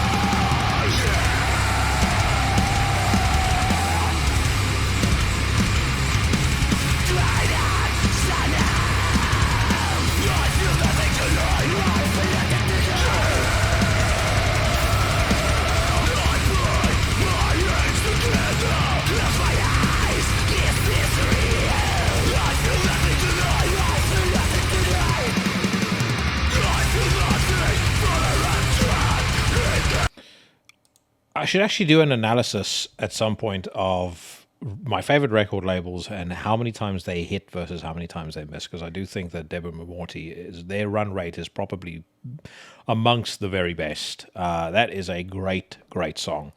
Has the hallmarks of, a lot of old school hardcore that I like. Has kind of a bit of modern aggression in it, but it doesn't sound like it's metalcore or like it's trying to be anything other than its kind of own self-contained expression of extremity and barbaric anger. So top notch stuff. And by the way, Denmark reminds me, I watched The Northman finally yesterday. Mike had been recommending it for quite some time. Finally got around to watching it. It's a superb movie. If you've not seen it yet, make sure that you watch it. I think if clearly given the tone of the movie, Hexis would not have suited it. But I think if you want the musical manifestation of what the main character is like for the vast majority of the movie, Hexis is probably a pretty good approximation. Okay, I'm not going to listen to another Municipal Waste song because I listened to the previous one already. I'm reasonably confident the new one is going to sound pretty much the same. Amon Amarth announced the Great Heathen Army studio album. The mighty Vikings Amon Amarth proudly announced the release of their next full-length installment entitled The Great Heathen Army. It will land in stores on August the 5th, 2022. Other details are available below, as well as the first advanced single called Get in the Ring. The accompanying video clip was directed and edited by Darius. I'm not going to bother with Darius' surname. Apologies to Darius. I laughed because Get in the Ring, when I saw that for a split second, I thought it might be a cover of the Guns N' Roses song off of Use Your Illusion 2. I highly doubt that's the case. But let's hear if I'm wrong.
So, up until this point, I've not found the song particularly offensive. You guys know I'm not a big fan of Amon Amarth.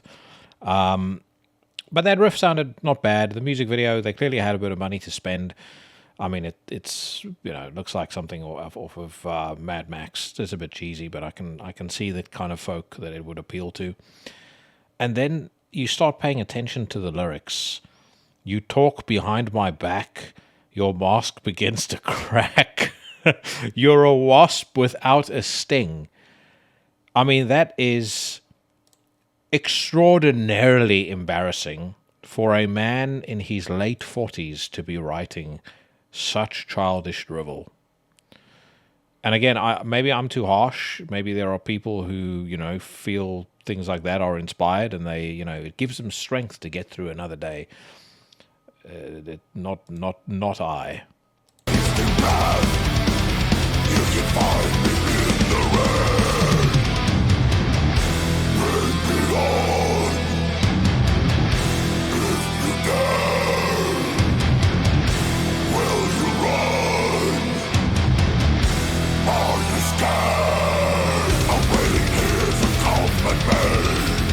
Will you run? Are you scared? Take me on if you dare. Like I said, I mean, that is literally the sort of thing I would expect of a 12-year-old to write. But I would imagine Amon Amarth fans are creaming their little shorts in excitement. It's like I said, it's not bad. If somebody played it at their house, I wouldn't tell them to turn that racket off, but I certainly won't be listening to it of my own accord. Another thing Naz and I actually spoke about is I need to feel convinced by what I'm seeing, and this pretend tough guy act that Amon Amarth are trying to push has never convinced me. Rock stars in general pretending to be tough I find extremely unconvincing. I remember when actually Guns N' Roses put out Get in the Ring, and they list all these people that they want to beat up in the song, as most of you that probably heard the song 1,000 times will know. And then you look at Axl. I can't imagine Axl to be anything of a fighter. He doesn't seem like somebody that if Axl threw a punch at me, that would probably be me ending up in prison, because I suspect that any reasonably well-trained 6-foot man is going to put Axl into the hospital, with one or two punches. And that's young Axl, not old fat Axl. So again, I think that a lot of these folks that keep talking about how badass they are, and I think it's a facade, and it's to mask something else. Like Dave Mustaine was the same in his autobiography. You can summarize every single chapter of his autobiography as follows: X was mean to me. I was going to beat him up with my jiu-jitsu. I decided not to because my master told me only to use jiu-jitsu in the case of self-defense. It's kind of that on repeat.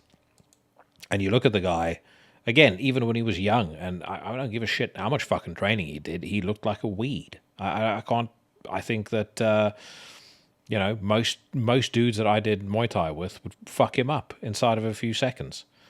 Not that should even be a topic of conversation. Like I said, the thing I don't understand is how grown men talk about these things. Especially grown men in their early 50s or late 40s. Anyways, Holder releasing 5-track EP next month with the release of her Godslastering Hymns of a Forlorn Peasantry.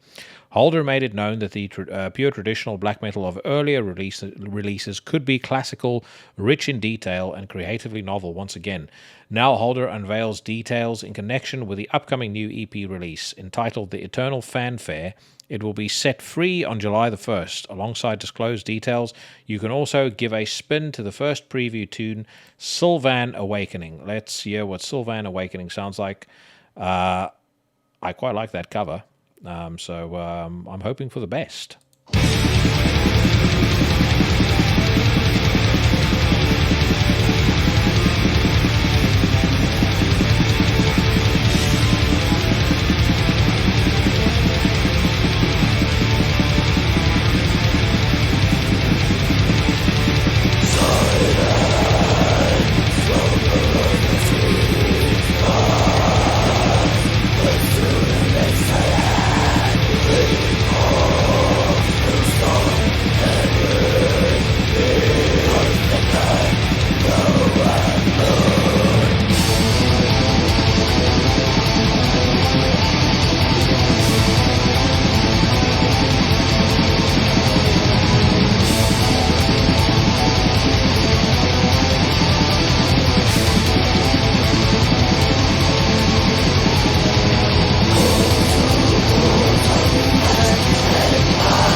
I like that very much. Unlike that Black Silas muck, the production here is, has got a sense of grimness to it, but it's still impactful. It's hard hitting.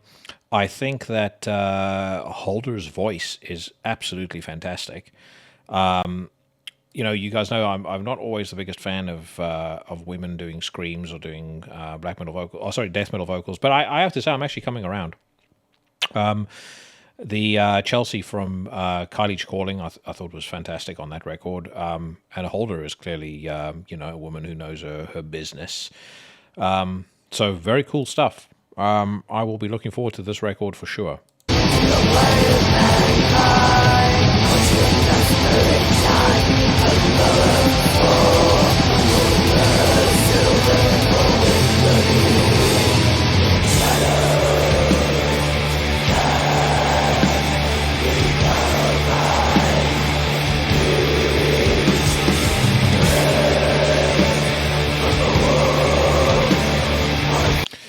Very cool. The Eternal Fanfare out on July 1st. Keep an eye out for that because I most certainly will.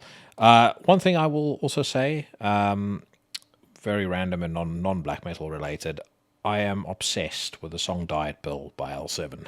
I just wanted to say that as I was talking about a woman singing, I think Donita Sparks on that song turns in one of the most badass, haunting, and authentic vocal performances I think ever captured by a woman in the studio. It's an awesome track. I think it's a very cool album generally, but that song in particular I've always just absolutely loved. All right, let's move on. Whilst we're doing that, actually, I strongly recommend, if you're able to, because I believe it's only on the Daily Wire website, then you have to be a subscriber to be able to see it. But if you do have the opportunity, make sure that you watch the Matt Walsh documentary, What is a Woman? You will see the greatest collection of mentally unwell lunatics who have been left to roam free or left to roam untethered that you've ever seen in your entire life. And I find Matt Walsh to be not somebody I disagree with on everything, but I find his style to be unintentionally hilarious. But a very, very, very good documentary and fucking eye-opening as well. Will Haven debut new single. Californian long-running metal ensemble Will Haven are excited to unveil a brand new single called The Wings of Mariposa. The accompanying music video was directed by David Owen Blackley of Her Name is Murder Productions. I like Will Haven. Let's hear what Wings of Mariposa sounds like.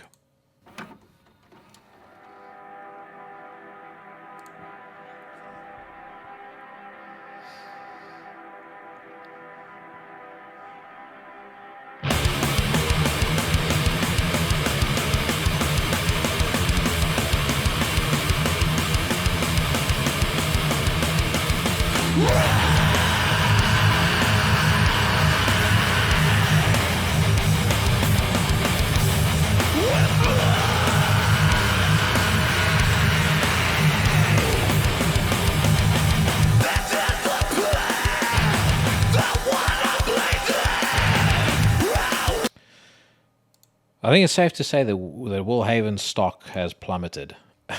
Will Haven's stock has done a Netflix and lost 60% of its value. That song fucking sucks. I'm not going to put myself through listening to it any further. The drumming is terrible. I detest the vocals, and that riff is also awful. And it's funny because I have actually heard stuff of theirs that generally I find to be very good, but that song is just complete fucking nonsense. Death Angel provide an update on their upcoming album on the latest episode of his live and streaming podcast. Death Angel guitarist Ted Aguilar confirmed that the band started working on new material for their follow-up to 2019's Humanicide, just before their recently wrapped up US tour with Testament and Exodus, and will possibly resume working on the record before they head to Europe in the summer. As previously reported, the new Death Angel record is expected to not be released until 2023. I'll still be looking forward to it. I like Death Angel. I am a massive fan, in particular, of the track Board, which I know they hate playing, but I think it's cool. Swart Crown Inc. deal with L'acteur de l'Ombre Productions, Black Death Metal Collective, Swart Crown, and whatever the record label's name is, have signed a new contract. 2 years after the release of their last album, Wolves Among the Ashes, the French metalers returned with a sixth and new opus. In co-production with their label Nova Lux Production and Ladlow, they will put out a 5-track EP entitled La Terre Brûlée, recorded in several southern France spots and once again mixed by Francis Cast at Saint Marthe Studio. Give a listen to the upcoming music output's first excerpt, Digitalis Purpurea. That last Swart Crown record was pretty cool, and there was actually a couple of moments on the record where they experimented with slower stuff, clean vocals, that I actually liked more than I liked the heavy stuff on the record. Interesting, if memory doesn't fail me, they were on Season of Mist. Not Season of Mist, actually, sorry. They were on, what's his face? Century Media with the last record. And I could only assume, and you could kind of tell with that last record, I think there was the expectation that it was going to do very, very well. I suspect it was possibly not as successful. Yes, Century Media Records. And so that's why they are now on a smaller label. But you never know. That might mean that this record is better than the last one, because I like I said, I liked that last record, but it wasn't as cool as some of the earlier stuff that they had done. So let's listen to Digitalis Purpurea and hear whether these guys have gotten their acts together.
Musically, I like it. Those vocals I'm not so keen on. It sounds like he's straining to take a shit. I've always had a bit of a thing with that vocal style. Some people can make it work, and it doesn't really spring to mind straight away who, a good example of that. But some people can definitely do it. They can make it work. Or the music generally is so good it makes up for it. But I feel like with this, you need vocals that are a little bit harder hitting, have a bit more, just fucking get up and go to them than what I'm hearing there.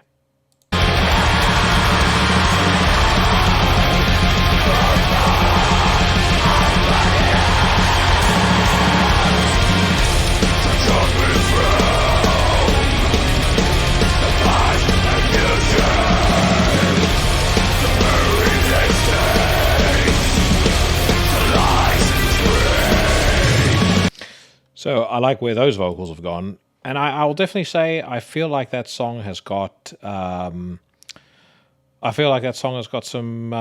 potential.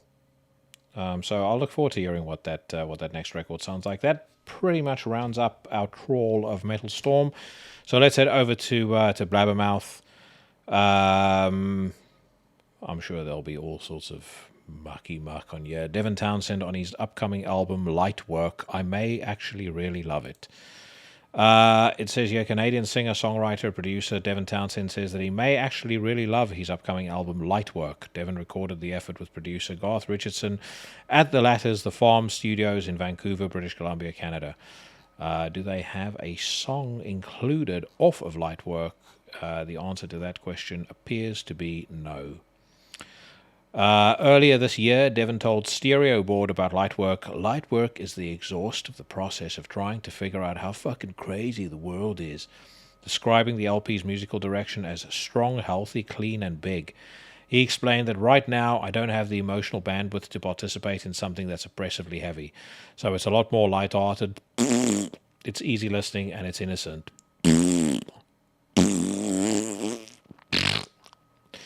That's my verdict on easy listening and innocent. I've said before, I know that it is in Devon's best interest to not make music like Strapping Young Lad. Yeah, I know that it, especially City, caused him a lot of mental anguish. But it doesn't take away from the fact that it's the best thing that he's ever done. And I fear that it will be the best thing that he will have done for all of his life. It is absolutely fantastic. It's peerless in his canon of musical output. And I just don't really... I have no connection to the stuff that he has done that sounds happier. And it's a shame because many people that know me from years back, will know that Devon Townsend to me was one of like the greatest of the great at one point. And he's just, in recent years, he's lost his shine to me. And I just don't like the idea of this happy heaviness. I find all these people that buy into it to be insipid and fucking insufferable as well. Apologies to anybody who I just indirectly insulted there. Wasn't my intention to do so, but I just, as I said, I know he's never going to do anything that I want to hear again, and part of that just makes me sad. Lamb of God announces Omen's album, Summer-Fall 2022 tour with Killswitch Engage, Killpoo Engage, more like. Richmond, Virginia metalers Lamb of God will release a new album, Omens, on October 7th via Epic Records. The first single from the effort, Nevermore, will arrive on Friday, June 10th. Densely muscular, soaked in unnerving spite with a pessimistic eye toward inner struggles and global affairs alike. Omens is a furious entry in the Lamb of God catalogue, perhaps the band's angriest album yet. The world is crazy and keeps changing. Omens is a reaction to the state of the world, explains vocalist D. Randall Blythe. It's a very pissed off record. He pauses for emphasis. It is extremely pissed off. Love Lamb of God's music. Will never ever not like their music. I still think that Randall Blythe is for lack of a better phrase, a nincompoop. Motorhead's guitarist defends Lemmy against Nazi sympathizer accusations. I am somewhat surprised that the woke Taliban are only now coming for Lemmy, because it's been, it was always a very well-known fact that Lemmy liked him some Nazi paraphernalia. He had a whole massive collection of it, which I think he showed off on a documentary as well, if I'm not mistaken. But either way, I've pondered it many times myself. What exactly that means, because people do collect weird shit. There's a lot of people that collect stuff about serial killers. And people I know personally that do. There's a lot of bands who we all listen to that have used serial killer art on as an album cover or whatever the case may be. I don't think any of those people are promoting or defending the ideas of John Wayne Gacy or Richard Ramirez or whatever the case may be. And I genuinely don't think that Lemmy was, a guy who was in any way, shape, or form sympathetic towards the Nazis. He just, apparently happens to have a very deep interest in the Second World War. Again, I know many, many people who share that interest, including me. Now, do I collect Nazi, uniforms and, fucking caps and whatever the case may be? Absolutely not. Would I collect serial killer, memorabilia? Also no. But that's because I'm a grown man and I don't need this fucking garbage in my life. I've got other things I would rather spend my money on, but, again, that's also a subjective thing. But anyway, it says here in the article, Lemmy had an extensive collection of military and particularly Nazi paraphernalia from World War II, and he had been known to wear iron crosses and hats from the German Air Force. However, he publicly condemned racism, claiming he only collected the stuff and didn't collect the ideas. He explained in an interview, "I've got friends of all colors and religious persuasions. I ain't got a racist bone in my body."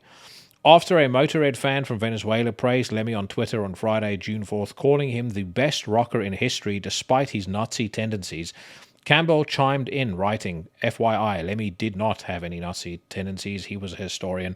That is so typical of metal Twitter, by the way. I mean, the stuff about Nas is more or less the same. There is so much fucking trash written about that guy that you can see is just some fucking ne'er-do-well sucking his thumb, or sucking their thumb, and coming up with something to say because they're after the likes or they're after the attention. I'm pretty sure this was the case here as well. Again, I doubt very, very much that Lemmy had any sort of Nazi tendencies. Again, I mean, I wouldn't collect any of this shit, but to each their own. I think at the end of the day, I feel like you should follow your conscience in these matters. If anything that Lemmy has did in his life puts you off the idea of listening to Motorhead, then you by all means should stop listening to Motorhead. But you should by no stretch of the imagination ever impose your ideas on any of us who would like to continue listening to Motorhead. And that also goes for bands like Primordial, Burzum, Ecclese, bands like that. Some of us have the ability to separate artists from music. Some of us, take the time to actually find out about the people before we condemn them as something. And I'm talking about Alan Averill in particular, about Nars Alchemeth. I feel like this. Again, I'm going to go down a rabbit hole that I've gone down many, many times on this podcast if I carry on for too much longer. But and there's plenty of that next week, so I'll pull the brakes a bit. But I think you guys know what I'm driving at. Either like it, don't make your problems my problems. That should be the rule of thumb here. And I think this group of passengers that have floated into the metal scene that think that it behooves them to dictate to us what is morally virtuous and what is not, I think it's bullshit, and I want those people to be by themselves in their own scene and to not come into my world.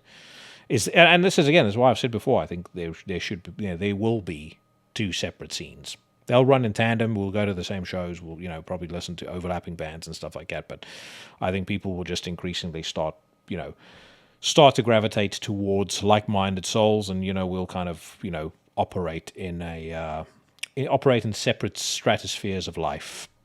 Paul Stanley, cancel culture is more dangerous than what it wants to cancel. Again, a host of moronic comments made on the Blabbermouth Facebook on this very article, including somebody that basically insinuated that Paul Stanley is pro-rape because he is against cancel culture. But again, can't expect any more from the average simpleton. Watch Merciful Fate perform at Poland's Mystic Festival. That stage setup looks pretty cool. Influential Danish metalers, Merciful Fate played their second concert in 23 years on Saturday night at the Mystic Festival in Gdansk, Poland. The band's 11-song set included a brand new track, The Jackal of Salzburg, which is expected to appear on Merciful Fate's upcoming studio album, tentatively due in 2023 via Metal Blade. Lyrically, the song is inspired by one of the last major witch hunts, the Zauberjackal trials in Salzburg, Austria, which apparently took place between 1675 and 1690. 139 people were executed as the followers of Wizard Jackal or Magician Jackal, or Jackal who himself was never found. Pretty good set list as well. The Oath, they did Melissa, they did A Dangerous Meeting, Come to the Sabbath, Curse of the Pharaohs. So, yeah, very, very cool stuff. When I saw King Diamond, he did, I think, all of Abigail, but he did Melissa as well, and that was really the highlight of the show, in my opinion. That was the absolute peak, and he still sounds, for a guy who had bypass surgery, he still sounds absolutely sensational. Die Humane, featuring former Exodus guitarist Rick Hunolt and ex-Typo Negative drummer Sal Bruscato, debut album recorded. Is there any music to listen to? Yeah, does not seem to be the case. Will it be any good? I don't know, but the logo contains an upside-down cross, which is promising. Folks, I think we're just about at the end of the road for this week's News, Rant, and React. I just want to say once again, though, I really appreciate the fact that people are digging the section. I dig doing it. It's a way for me to unwind, relax, get some shit off my mind, and I kind of feel, as I've done more of these, I feel more comfortable just letting go and into a train of consciousness. So I hope you guys enjoy it. And I will also say, please don't ever get the wrong impression. I know sometimes I may come across as a bit opinionated when I do these, but I really do believe that to each their own. And I would much rather be friends with people who differ from me vehemently on stuff than people that are just yes men and say, and agree with me on everything without actually thinking about it. I said this on the conversation that I had with Brock of Panzerfaust. There are people that I've met that are on the far, far fringes of the left, and frankly, I enjoy talking to them a lot more than people who share a lot of my ideas, because I always leave that conversation feeling like I've learned something. So I'm not suggesting that you should leave the News Rant and React segment feeling like you've learned something, aside from the fact that Jackie's potty mouth is even worse than you thought.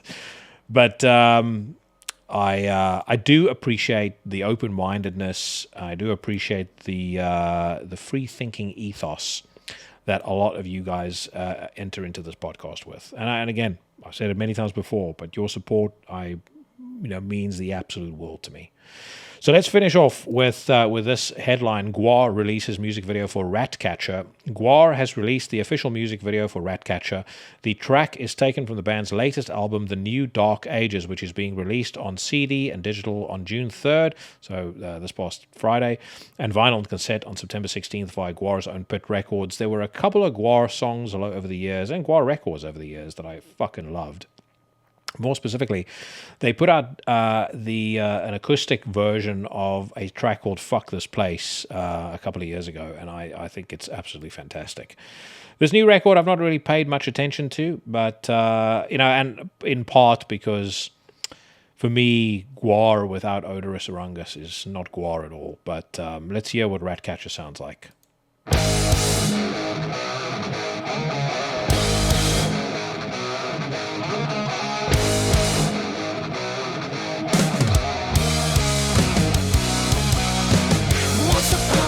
In the village of Hamlin. And I will stop it right there, because I would like to retain my love of Gwar, and I don't want them to suffer the same fate as Will Haven, which is a mass drop in their stock price. That sounds absolutely abysmal, and I would imagine that Odorous is turning over, spinning in his motherfucking grave at the sound of it. That wraps up another episode of Into the Necrosphere. If you've made it all the way to the very end, you have my heartfelt and humble thanks. Make sure you check out Necrofier and Night Cobra. Thank you so much to Christian for coming on the show once again. And also make sure you check out that Patristic album. And then more important than anything, make sure you get your asses back here next Tuesday, because I'm going to be talking to Naz Alchemeth of Ecclese, a behemoth of an episode that I think all of you guys are going to absolutely gobble up. Now I'm going to play out with the only song that I could possibly have played out with, given the sad news about Lowy of REBAELLIUN. This is the song off the album by the same name, Annihilation. It is going to annihilate your fucking ears. And I would like to say to all of you, wherever it is that you are, whatever it is that you are doing, stay safe, stay healthy, and I'll see you bad motherfuckers again next Tuesday.